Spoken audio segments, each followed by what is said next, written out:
Friends, मैं अनिल विमल। आज मैं आपको एक ऐसी कहानी सुनाने वाला हूँ जिसके माध्यम से आप समझ पाएंगे कि हम बच्चों की जो भावनाएं हैं, जिसको माता पिता हम इतना जल्दी बच्चों को बड़ा मान लेते हैं और जिससे उनके साथ हम कैसा व्यवहार करते हैं, लेकिन एक बच्चे का दिल, कहते हैं ना बच्चों में भगवान बसते हैं, तो भगवान का तो पता नहीं, लेकिन वास्तव में एक ऐसा कोई रूप है जो उस भावना में रहता है जो शायद जो है प्रेम की भावना हो। तो हम जो है आज की जो जीवन में माता पिता अभिभावक अपने बच्चों से इतनी उम्मीद लगा बैठते हैं, जो आज वो जहाँ तक पहुँचे हैं, जिस उम्र तक पहुँचे हैं, जिस पड़ाव तक पहुँचे हैं, लेकिन उस बच्चे की जो उम्र है आज हम उसमें वो सारी विशेषताएं डाल देना चाहते हैं, सारी कमियां दूर कर देना चाहते हैं, बिल्कुल अप टू डेट कर देना चाहते हैं। सोच के देखिए, बच्चे ने अगर कुछ कर दिया, कुछ कमी कर दी, कुछ तोड़ फोड़ कर दी, कुछ गंदा कर दिया, तो हम आज इस उम्र में सोचते हैं कि अपने हमारे जैसे ही हो जाए वो, बिल्कुल चारों तरफ सफाई हो, चारों तरफ वो ये ना करे, वो ना करे। हम उस बच्चे के छोटे से दिल की भावनाओं को नहीं समझते। क्या हम जब छोटे थे तब हम भी ऐसे ही सोचते थे? नहीं, बिल्कुल हम भी कुछ उम्मीदें और अपेक्षाएं रखते थे। तो इसलिए आज ये जो कहानी है, इस कहानी के माध्यम से आज आप उसको समझेंगे कि वास्तव में एक बच्चे के साथ हमको कैसा व्यवहार करना चाहिए। हर माता पिता को ये जो कहानी याद रखनी चाहिए, और यह जो कहानी है बहुत ही महत्वपूर्ण कहानी है। तो इस कहानी के बारे में आज मैं आपसे चर्चा करूँगा। कहानी का शीर्षक है फादर फॉरगेट्स।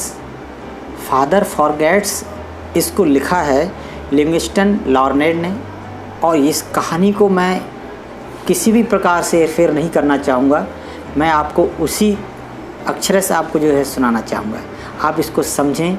और यह जो मैं कहानी मैंने ये जो है लोक व्यवहार पुस्तक है, उस पुस्तक के 50वें पेज पर इस कहानी को मैंने जब पढ़ा तो ये मानिए कि कहीं ना कहीं वो शब्द नहीं मिल रहे थे, उस भावना को शब्द मिले, और उस शब्द जो है उससे जो आपको भावनाएं समझने में महसूस होंगी। तो ज़्यादा देर ना करते हुए कहानी को आप सुने। एक पिता कहता है, सुनो बेटे, मैं तुमसे कुछ कहना चाहता हूँ। तुम गहरी नींद में सो रहे हो। तुम्हारा नन्हा सा हाथ तुम्हारे नाजुक गाल के नीचे दबा है और तुम्हारे पसीना पसीना ललाट पर घुंघराले बाल बिखरे हुए हैं। मैं तुम्हारे कमरे में चुपके से दाखिल हुआ हूँ, अकेला। अभी कुछ मिनट पहले जब मैं लाइब्रेरी में अखबार पढ़ रहा था तो मुझे बहुत पश्चाताप हुआ। इसलिए तो आधी रात को मैं तुम्हारे पास खड़ा हूँ, किसी अपराधी की तरह। जिन बातों के बारे में मैं सोच रहा था वे ये हैं बेटे, मैं आज तुम पर बहुत नाराज़ हुआ। जब तुम स्कूल जाने के लिए तैयार हो रहे थे तब मैंने तुम्हें खूब डांटा। तुमने टॉवेल के बजाय पर्दे से हाथ पोंछ लिए थे।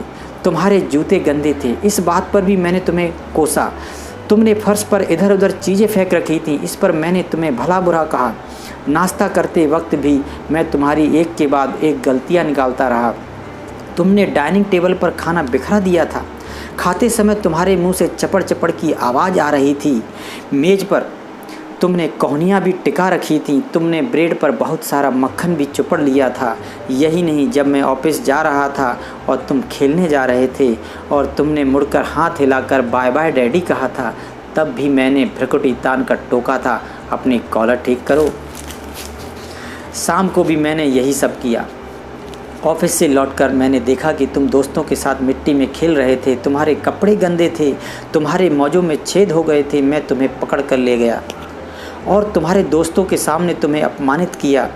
मौजे महंगे हैं, जब तुम्हें खरीदने पड़ेंगे तब तुम्हें इनकी कीमत समझ में आएगी। ज़रा सोचो तो सही, एक पिता अपने बेटे का इससे ज़्यादा दिल किस तरह दुखा सकता है।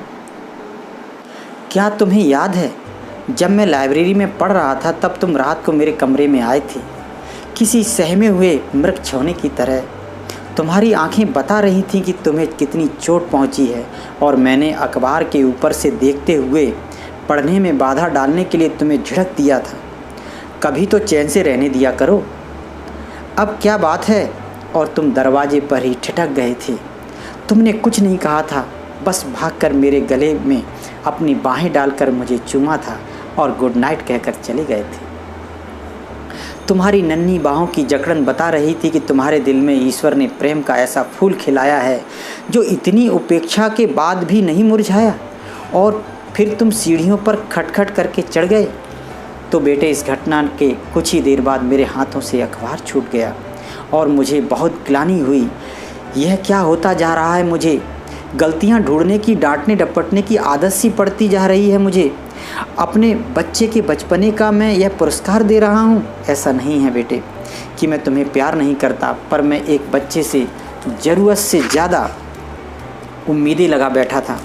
मैं तुम्हारे व्यवहार को अपनी उम्र के तराजू पर तौल रहा था।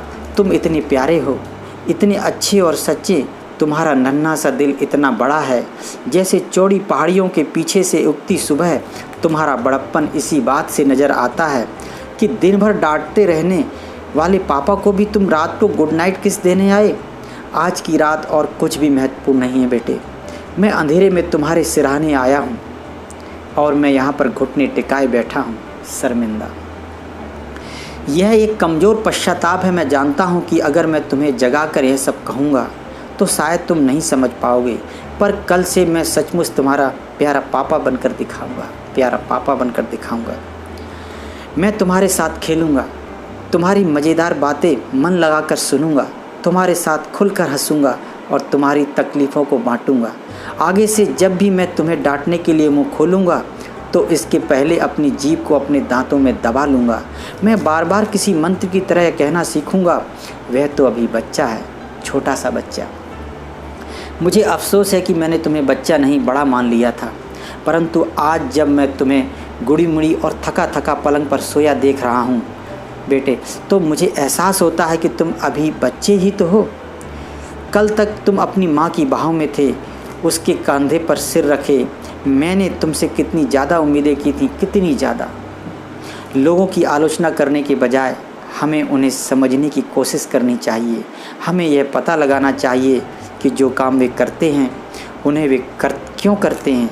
यह आलोचना करने से बहुत ज़्यादा रोचक और लाभदायक होगा। यही नहीं, इसमें सहानुभूति, सहनशक्ति और दयालुता का माहौल भी बनेगा। सबको समझ लेने का मतलब है सबको माफ़ कर देना। वैसे भी एक कथन है, डॉक्टर जॉनसन ने कहा था, भगवान खुद इंसान की मौत से पहले उसका फैसला नहीं करता, फिर आप और मैं ऐसा करने वाले कौन होते हैं। इसलिए साथियों, आप इस कहानी से समझे होंगे कि हम जो है किस तरह से व्यवहार करते हैं, उस बच्चे के साथ करते हैं और लोगों के साथ भी करते हैं। तो इससे आप जो है लोगों के साथ हमें कैसा व्यवहार करना चाहिए और ख़ासकर अपने बच्चों के साथ कैसा व्यवहार करना चाहिए, किसी भी बच्चे के साथ कैसा व्यवहार करना चाहिए, इस बात को आप समझे होंगे। तो मैं आशा करता हूँ, उम्मीद करता हूँ कि आज से, अभी से, इसी वक्त से आपके और आपके परिवार में उस जो भावनाएं जो कहीं दूरियां ले रही थी वो जो फिर से जुड़ेंगी और जो है आपके परिवार में फिर से खुशियां आएंगी। इसी आशा विश्वास के साथ आपको ये बातें अच्छी लगी हों, ज़रूर लाइक कीजिए, इस चैनल को सब्सक्राइब कीजिए। आप सभी को विमल का नमस्कार।